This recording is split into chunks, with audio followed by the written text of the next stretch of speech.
There we go.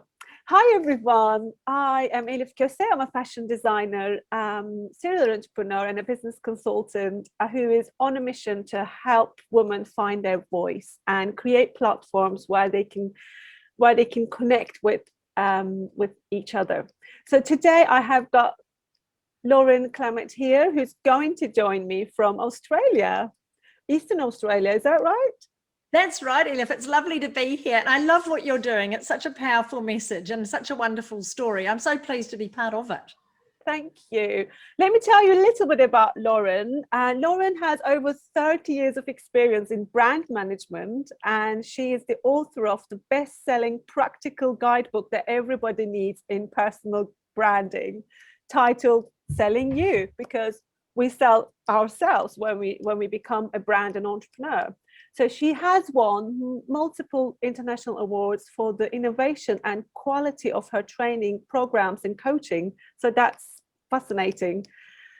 What is fascinating about Lauren for me is she, at the age of 8, she was told she had word blindness and would never be able to read or write properly. Yet she went on to become a 5 times best-selling author and international award-winning neurobranding expert, using her dyslexia disability as her greatest asset. I find this fascinating. And she's on a mission to help entrepreneurs understand how the brain sees brands. So I'm so privileged to have you here, Lauren. So I'm going to stop here because I'm sure everybody wants to hear what you've got to say. And tell us. Well, it's brilliant. I love your story as well, Elif, and I think it's really connected with both of us. We're looking back on our childhood and what we were like back then and what we've become as women and business women and entrepreneurs, growing amazing communities and really giving back, I think, is the major mission that both of us have, and the other amazing people as well who are speaking, just incredible missions. That story is quite fascinating for me as well. Looking back, it's hard to believe, but it's interesting. I was asked to speak at a school principals conference not that long ago. And I thought, what am I going to talk about to school principals? And I actually pulled out and took along with me the letter, the report that had been written back in the 1980s, it was July 1980 that is the date. So it's all typed up. It was well before the age of computers. And it was my school principal and my English teacher who I vividly recall sat next to me at my desk. He came down to my level. So that shows you what a good teacher he was. And he said to me, I think you're not getting this reading and writing stuff. I think you're really struggling. And I think you've got word blindness, which basically means you're not going to be able to read and write or learn how to do that the same way all the other children are. And sounds like a mean thing for a teacher to say to a child, but he knew me really well. He knew that anything that you said I couldn't do, I was going to go and prove you wrong. I was going to do everything in my power to make sure I did that thing that you said I couldn't do. So he helped me. He introduced me to amazing books. I think I remember fondly The Lion, the Witch and the Wardrobe as being one of my favorite books, and lots of books that I was reading. He also helped me take home every night a little, like a diary, a little workbook with just new words so that I could get somebody at home to read them out and I would spell them back to them. So I'd learn them off by heart and remember them. So he was very helpful and very instrumental in that. But I've still got that report. And I took it to the conference the other day. And it's really interesting, isn't it, Elif, that a lot of the stuff that happens to us when we are children, when we're in those formative years, our teenage years, how much of it forms our beliefs and our values going through life. It's incredible, yeah. It's amazing, isn't it? We carry this with us for so long. And some of the things, thankfully, as you've done yourself, you cast off and you say, I don't need those anymore. I don't need to protect myself. I can do this. I don't need that fear that I might have had as a child. I can now use my voice and I can find my message and I can share that with the world. And other things we keep with us, which is that real desire to help others, to teach from what we learn and to use our challenges as our best assets. And I think those are important. With your personal brand, Elif, it's not just about, whoa, look at me, aren't I great? And I've won these awards and I've written these books. It's about being a human. It's about being real and being able to resonate and connect with people. And that's far more important. Exactly. Totally. I mean, when I was growing up, I grew up in a strict Muslim family, and I'm one of three. I'm in the middle, and I've got two brothers. And everything I would say, it wasn't as important because I was a girl. So this is a cultural issues that I dealt with, but that stuck with me for years and years and years. And it took me such a long time to actually come out with my story. And I didn't realize how much it was holding me back. So the moment I set myself free, I realized how much more people I could help. And I think people forget that. Yes. Yeah, absolutely. And isn't it nice when you reflect on that? I mean, you've grown up with two brothers, the middle, I mean, I'm a middle child as well. Aren't we the troublemakers, Elif? We really are the mischief makers, the middle child, the black sheep of the family. We'll bend all the rules and do all those sorts of things. But I think also when you embrace that, you embrace the fact that it's not about being perfect.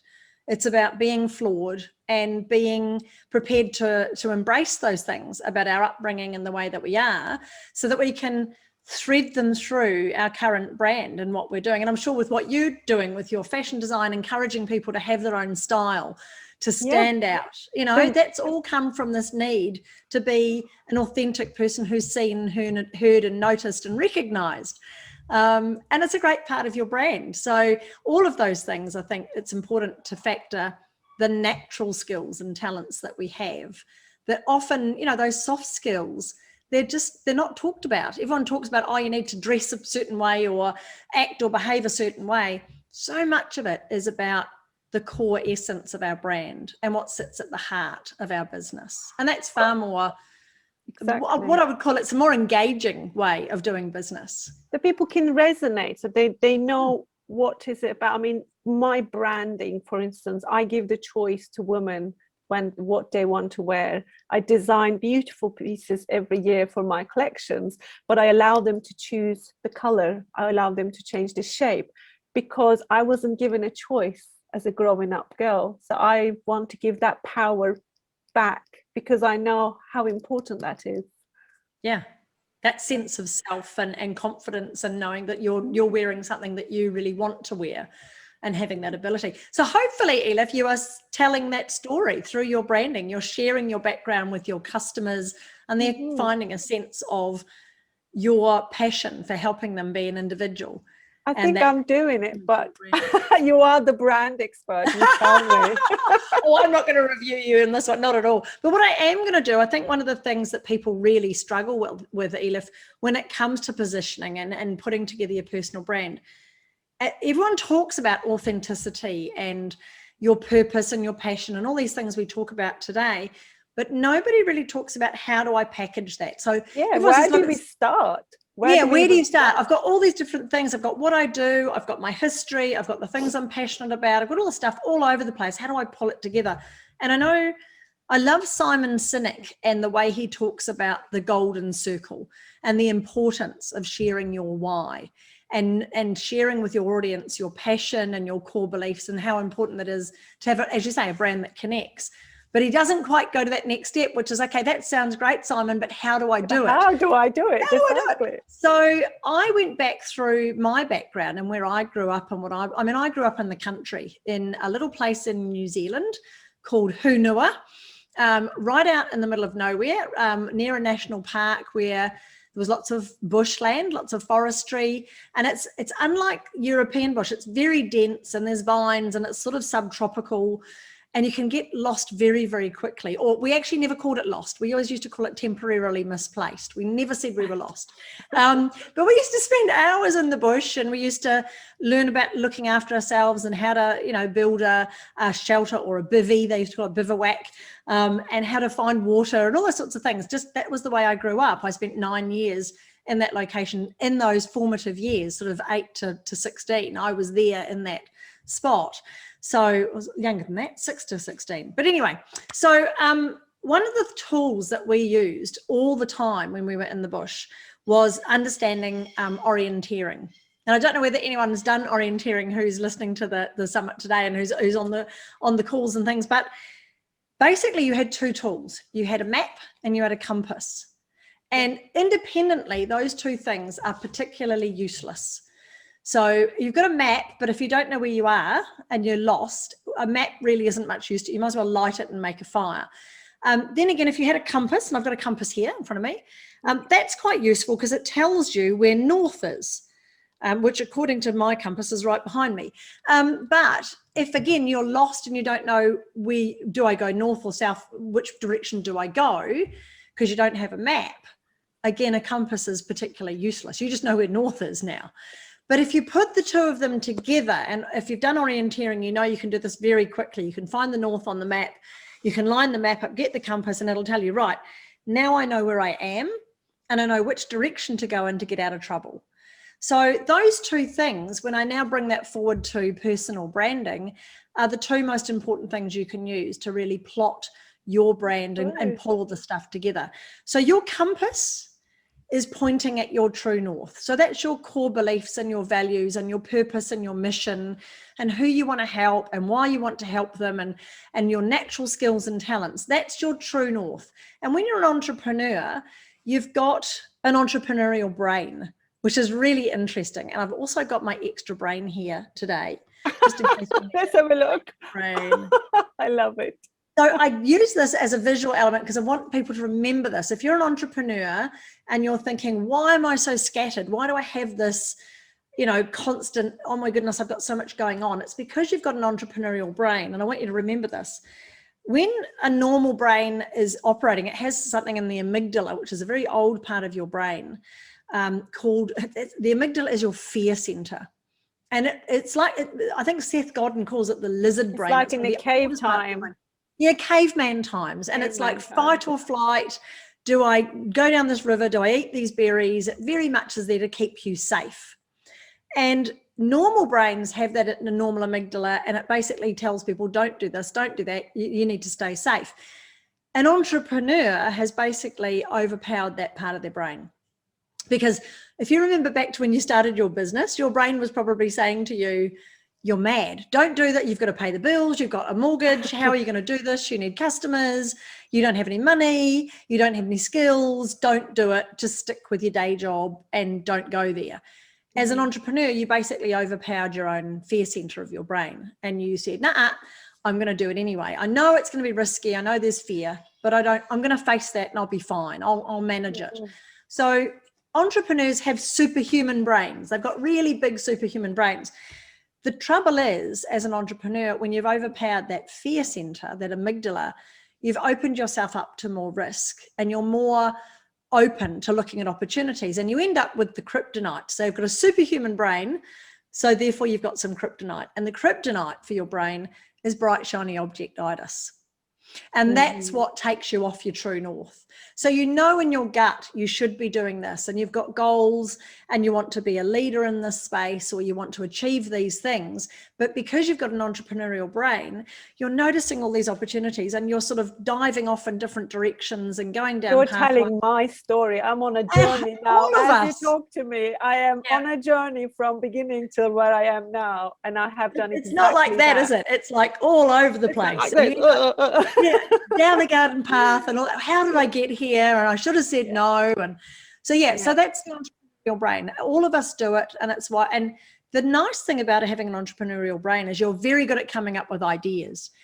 But if you don't have a true north, if you haven't figured out where you want to be with your brand, what you want to be known for and respected for, what you want to have a reputation for in the marketplace, and you are all over the place, it'll take you so much longer to create real impact and real influence. So you do need to sit down and work out your true north. The map part of it is really simple. The map is your marketing action plan. A map will show you where your customers are, what the channels are to use, where to go to reach them, what time of the year is best to reach them, and so on. It goes more like a marketing planning, doesn't it? Correct. So either of those things don't work without each other. In order to have great marketing, you need to have great brand focus with a true north. And you can always have great brand focus with a true north, but if you don't do anything about it and don't market yourself, no one's going to hear about you. So you need to work on both of those things. So I thought today, Elif, we might work on the true north, and we might just go through a quick exercise to get people started. Amazing. I'm going to do it. Yeah, so you're going to need a piece of paper. You'll need a big piece of paper, and I'm trying to find one in front of me as well. because I've got so much paper over my desk. And what I want you to do is now this is a big test. I want you to draw a picture of a person on that page, and it's going to be really intricate. It's going to be really clever. It looks a bit like that. Okay, I'd like to do that. Just a little stick figure on there. It doesn't need to be flat. We're not going in for some sort of art awards. A little stick figure is fine in the middle of the page. Excellent. On the left-hand side, above the person's head up here, I want you to write the word demographics, because that's just one angle of what we're doing. On the right-hand side, I want you to write the word PSYCHO, psychographics. Okay. So demographics on the side, psychographics on the other side, and PCS underneath. PCS, as in? PCS, the letters PCS underneath. Can't see them. Disappears all the time. Okay, so underneath. There, okay. Now that's a diagram for your target avatar that I'm going to set you as homework. All right. Take that piece of paper and put it to the side. We're going to do that as homework, because first I want you to find your true north, and then you can start thinking about your map, your marketing action plan to reach that avatar. So turn the piece of paper over, and I want you to draw a compass on this piece of paper. All right. So let's do true north first. Very simple. Yeah. So that's a simple compass. The line down one of it and one across. North at the top. West, east, south. So you've got one piece of paper there, and on the back of it, you can put your nice target avatar that will give you for homework. So let's do your true north first. Let's get your brand, your compass first, and then we can work on your marketing action plan second, and you can have some fun with your target avatar. So what we're going to do, we're going to start at west. So this is starting to pull together everything that you do, your core skills, your values, everything you stand for. So we've got one clear message with our brand, one true north and purpose. West, or the W, stands for what? And what I want you to write is, what is the problem that you solve? Okay, so underneath west, what's the problem that you solve? I love that. So when you're thinking about fashion design, Elif, and you might think about all those problems that people have. They don't have clothes that fit them properly. They can't find the styles that they like. The quality isn't there. They want something that's unique to them. They want to express themselves more. They've got all those sorts of needs and wants. Mm-hmm. What we want to do is go deeper than that. Why? Why do they have those needs and wants? So if you've got a business that provides professional services, if you're an accountant, people want to get organized, they want to know their numbers, they want to know their cash flow, they're a bit out of control, whatever. Why do they want that? Go deep. Is it because they want to grow their business? Is it because they've got issues with their staff, or they want to get loans? So what is it? Probably it's growing pains in their business that's led them to want better accounting services. Maybe your services as a woman are coaching people, life coaching. So people are a bit lost. They don't know themselves. They might be going through trauma. They're procrastinating. They're putting on weight. They're doing all these sorts of things. At the core essence of what's going on, maybe it's just that they're really unhappy. They've got these visions of where they should have been by now, and they're not there. They should have had this beautiful life, and the marriage has failed, or they don't have the income. So they're just they've set themselves up for disaster. And a lot of women beat themselves up about these things. So what I want you to do with what is the problem that you solve, I want you to think about all the needs and wants that present themselves really quickly to you, but I want you to go deep. I want you to really figure out what is the major problem that sits behind the reason why they've looked for you. So is it a sense of loss of self, or wanting independence, or needing their own style and needing to be confidence, mainly confidence? I want to go out and dress confidently and feel like I'm in the right style and the right colors, having the power through the fashion, because I believe in it so much that by what you wear and how you feel.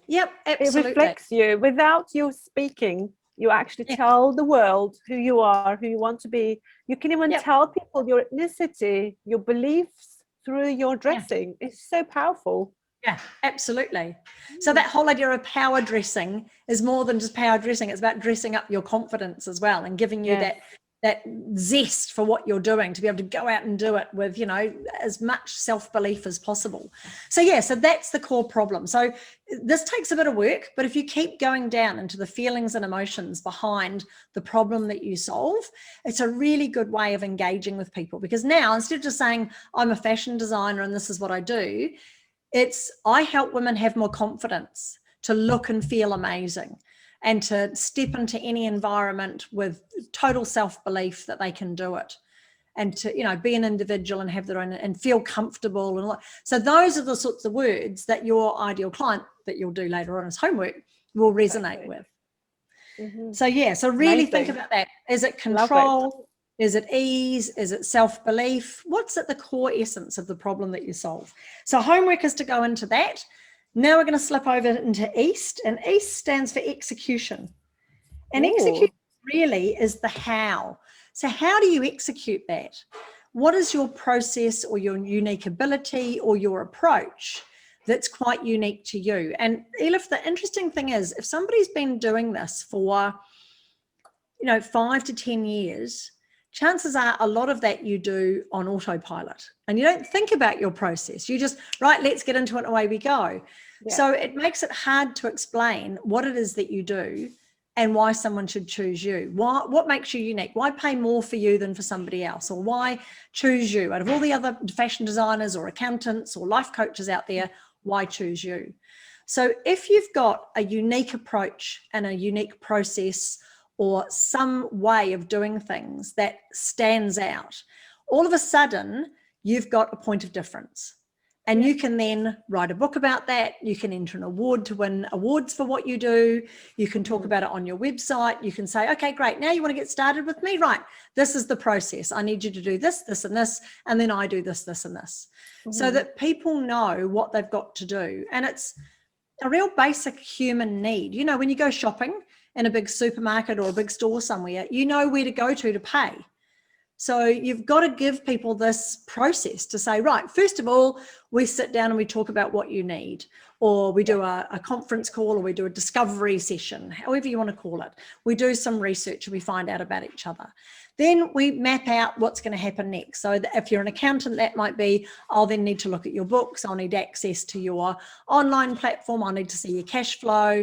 You know, I'll need to do a bit more research. With you, Elif, it might be, I'm going to measure you up. I'm going to look at your colors. I'm going to look at your styles. We might go and have a look at your own wardrobe and see what else is missing and find the gaps.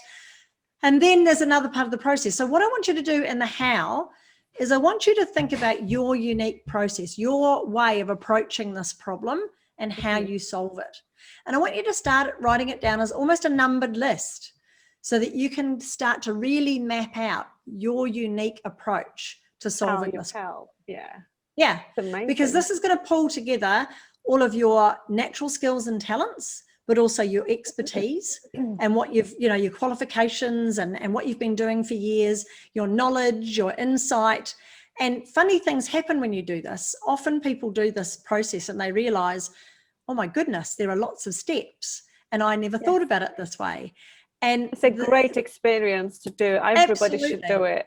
If you're an entrepreneur, either you're selling product or a service, you should really get these exercises going, because it really clarifies your direction.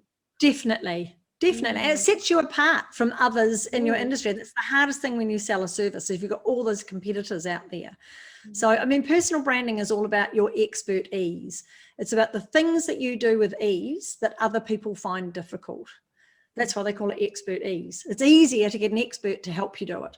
So if you don't know where the hot points are, where you can just layer these extra expertise areas, these extra areas where you are doing something that they're going, oh my goodness, you've just blown my mind, you're going to miss out on those aha moments that your clients are going to have.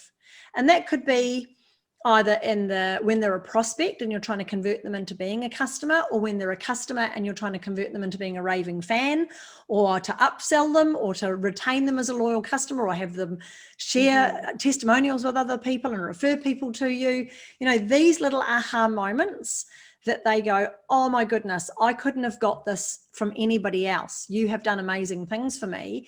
That is absolute pure gold for a business. It's funny you say that.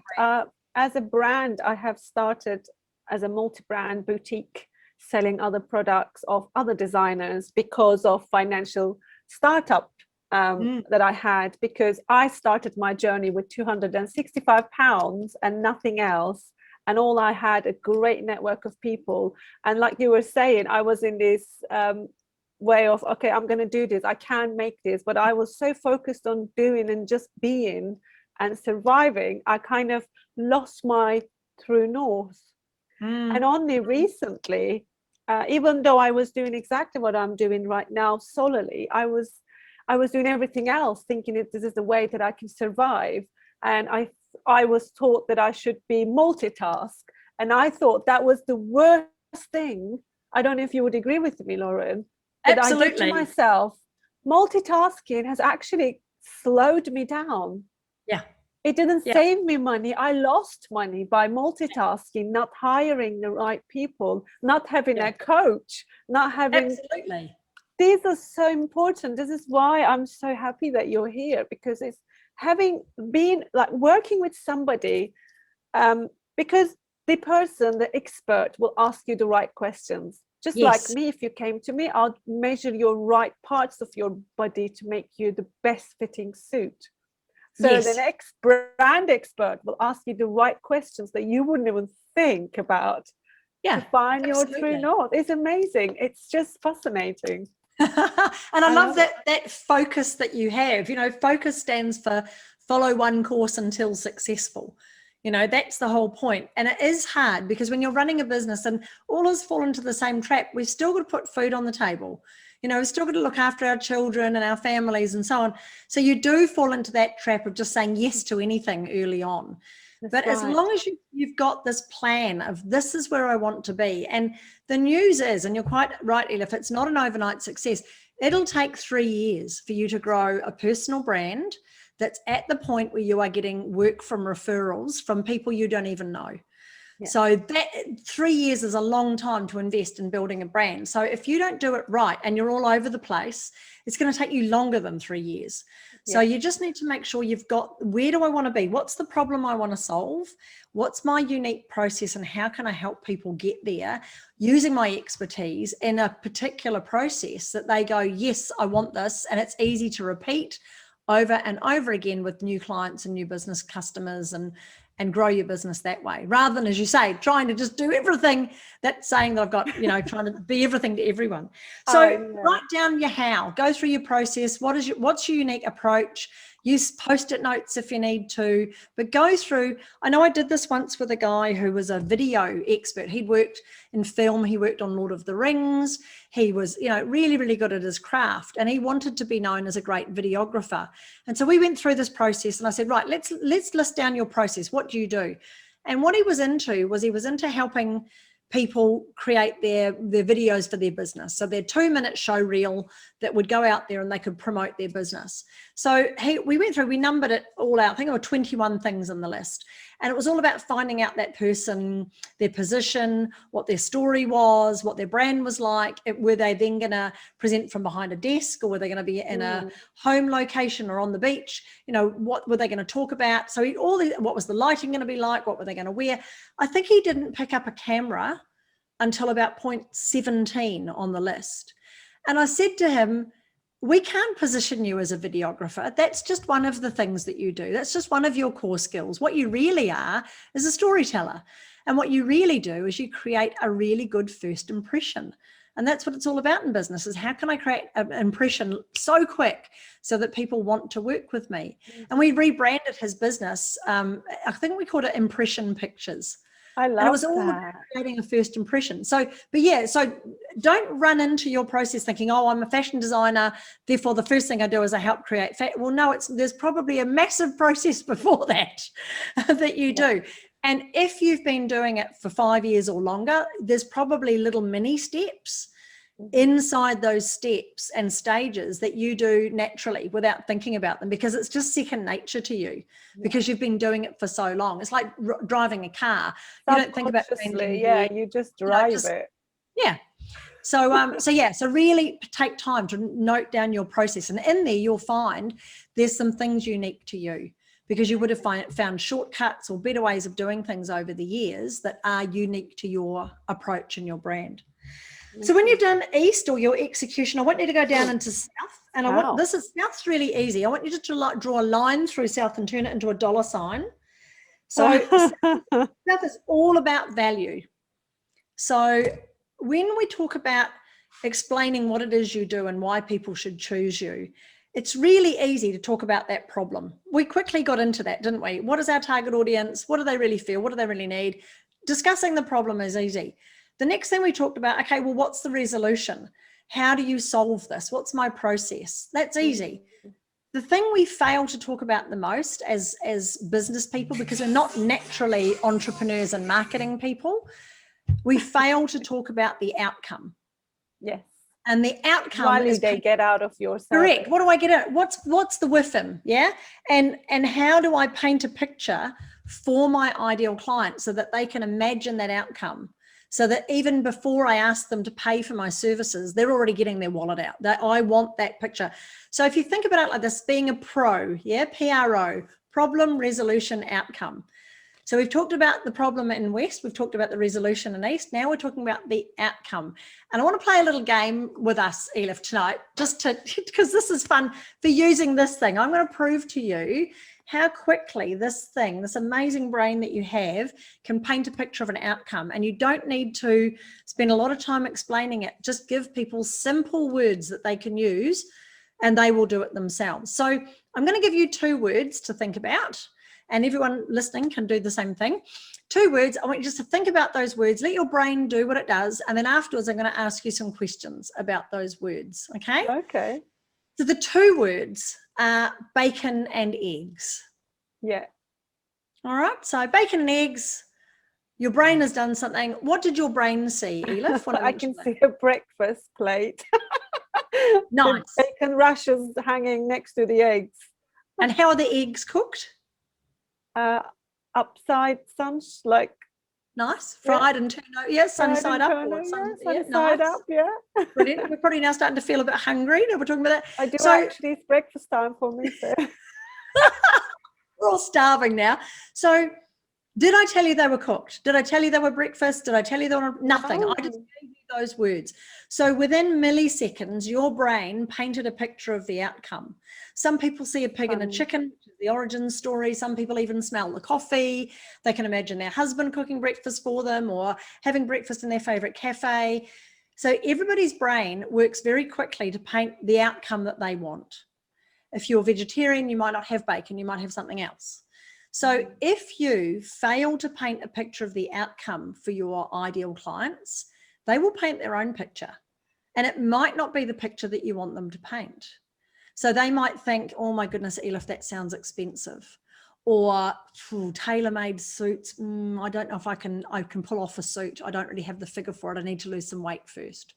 So can you see how their brain will immediately paint a picture unless you give them a picture of the outcome? So you need to talk about that outcome, that WIFM, that's what's in it for me. How do you transform people's lives? If it's about confidence and the processes, we create a wardrobe for you based on exactly how you want to feel, how you want to show up, what makes you feel. Is it about shoulder pads or is it about, softening your image? What is it that you want to achieve? How do you want to appear? And how do you want to step out in life? Mm-hmm. And we then will create that for you so that you're confident in whatever situation. The next time you go to a business meeting or a dinner party or you're out with friends, you feel totally sexy and powerful and empowering and all those words. Yeah. What are the words that they would use to explain the outcome that they want? So when you talk about value, you need to really create a picture. You need to paint a picture of the outcome. Create a picture for them. Yeah. I love it. Absolutely. And you can use testimonials from your existing clients. How did they feel after they'd worked with you? What sort of words do they constantly use when they explain to you, what you've done for them? If you don't know, confident, that's always confident. I love it. I feel so good. I love it. Yeah. So Elif is a ray of sunshine. I love that. Brilliant. I feel so much more positive and powerful than I did. Yeah. I can now be me. Yeah, all those sorts of things. So go and check out the thesaurus, see what other words mean confident, and how many times can you use other words in your marketing, on your website, when you introduce yourself, that they instantly go, oh, I want that. And they're already painting a picture of it in their minds of what they could feel like if they just used your services. So paint a picture of the outcome. That's all about value. And you can do lots of research around that as well. So now lastly, we're finding the true north. True north, absolutely, up to the north. And north is all about your passion and purpose. So why is it so important to you that people feel confident? And I know, Elif, your story. So you need to share your story and talk about how, instead of being squelched down or invisible or ignored, you know, the feeling that you had when you were a child and that happened and you weren't listened to and you weren't noticed and you were treated like a second-class citizen in your own household, all those sorts of things. They need to know that. They need to know that you're coming from a place where you can feel where they're at. You've walked in their shoes. So talk about that. Talk about how you know that when you're wearing something that feels fantastic and you know looks good, that gives you that boost of confidence, and it makes, you know, it's more than just clothes. It's, you know, it's about being part of who you are. So empowering women, making sure that people stand out and have a voice. Or again, back to those other examples I gave, an accountant, being in control, knowing where your money's coming from, knowing what money's going out, not having those sleepless nights, you know, not having those money worries, so that you can get on and build the business that you always wanted to. Or if it's about life coaching, you know, being the best you, stepping out there and not having any regrets, not getting to 80 and thinking, oh, if only I'd had more confidence to go out and live the life I wanted to live, or say no, or not care about what I looked like or my weight, and it was more about who I was, or not wanting to please people, or all these other things that you could be talking about based on your story. So go back, like you did, Elif. I'm encouraging everyone, go back to your childhood. What was it that drove you to be the sort of person that you are now? What are your passions and your purpose behind everything you do? What's going on in the industry that you work in that you really dislike, that you'd like to go, you know what? I'd like to champion change. I'd like to create a positive impact. I'd like to leave a legacy and really create something that's bigger than me. So really think about all of those aspects that drive you to do what you do. Because let's face it, running a business is hard. And you would probably be paid more to go and work for some other fashion label somewhere, Elif, you know, good old 9 to 5. Been headhunted many times, but I said no. Not as much stress. You could go home and not have to work on weekends and all that sort of stuff, you know, but we don't. We stay doing what we're doing because we're passionate about it. So why? Go back through your history, your beliefs, your values. You know, what really drives you insane about the industry that you want? You know, the fashion industry is well known for just this, you've got to be rake thin, and, you know, you've got to, if you want to buy something off the shelf or off the rack, you know, we're not built. I'm so against the whole fast fashion, having to just fit in the trend, and I'm fed up with like fortnightly changing trends in every shop that you go, and people having to feel like they have to do that. They have to change their wardrobe every season. They have to. You can have classic wardrobe and make it look trendy because it will be you. You are the trend. You don't have to be following somebody else's. Oh, I like that. That's a very powerful statement. I hope that's all over your website. You are the trend. Don't be a trend follower, be a trend maker. Absolutely. I love that. Thank you. That is so powerful. That's great. So now you can start to package your brand together, and you can start to get really clear on this, on your true north.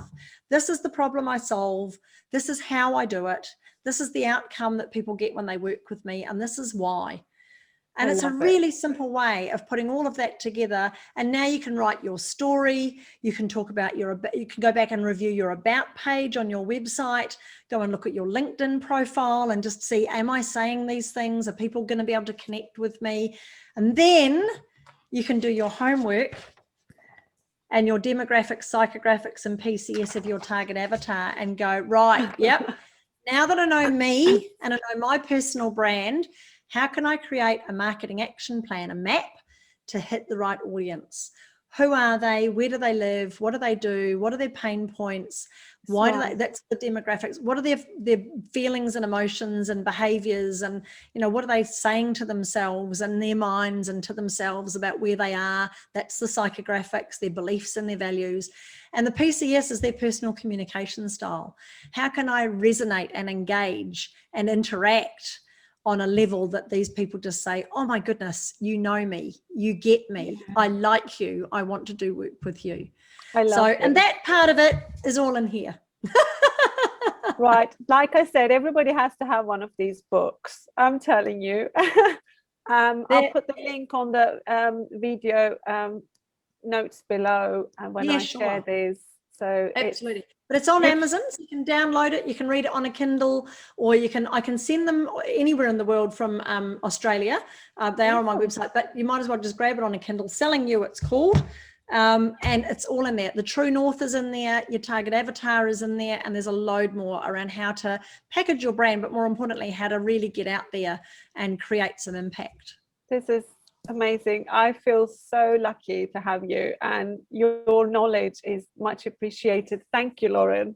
I mean, I could have you here for hours and talk. I know, we covered off so much in such a short period of time. Hopefully this brain that you have isn't exploding now, but you've got enough to go, right, I can start pulling everything together and make a bit more sense out of it. This is beautiful. Thank you so much. Just want to ask you one thing. If you were to give yourself one advice starting up as a new entrepreneur, what would that be? My advice would be, make sure you do this sort of work, the work on yourself right at the start. It's so important that you figure out where you want to be and what you want to be known as and what sort of brand you want to build before you jump in and start spending money on websites and products and all these other things. I mean, a lot of the time people sort of go, oh, that's just navel gazing. It's too me centric. I don't like talking about me. I just want to get out there and run a business. I don't want to be the face of my business anyway. And they skip over that. And I think one of the words you used just now when you were talking about fast fashion and so on, it made me think about it. It's got to be sustainable. You have to be able to sustain your business, not just for months, but for years. If you want to build something that creates impact, you want to build something to sell, you want to start a business that really changes lives and influences people, you have to start with you.